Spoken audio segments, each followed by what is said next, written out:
আসসালামু আলাইকুম। আজকের ভিডিওতে আমি আপনাদেরকে দেখাবো কিভাবে একটি CapCut অ্যাকাউন্ট ডিলিট করবেন। তো আপনি CapCut অ্যাকাউন্ট যেই মাধ্যমেই খুলে থাকেন না কেন, সেটা হতে পারে Facebook দিয়ে, সেটা হতে পারে Google দিয়ে, আর হতে পারে TikTok দিয়ে। তো যে মাধ্যমে আপনি খুলে থাকেন, আপনার এই CapCut অ্যাকাউন্ট আপনি চাচ্ছেন ডিলিট করতে। তো কিভাবে ডিলিট করবেন আজকের ভিডিওতে আমি আপনাদেরকে সেটাই দেখিয়ে দিব। চলুন শুরু করা যাক। মূল ভিডিও শুরু করার আগে আপনাদের কাছে আমার ছোট্ট একটি রিকোয়েস্ট, ভিডিওতে একটি লাইক করে দিয়ে ভিডিও দেখা শুরু করুন, আর চ্যানেল নতুন হলে সাবস্ক্রাইব করে দিন। চলুন ভিডিও শুরু করে ফেলি।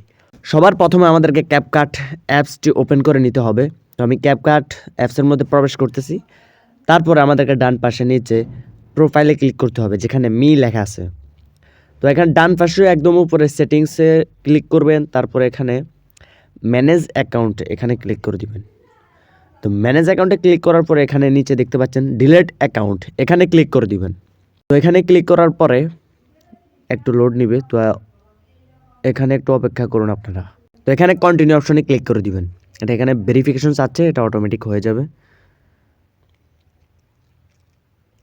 তো ভেরিফিকেশন কমপ্লিট হওয়ার পরে এখানে দেখতে পাচ্ছেন নিচে ডিলিট বাটন দিয়ে দিয়েছে। তো ডিলিট অ্যাকাউন্ট এখানে ক্লিক করুন।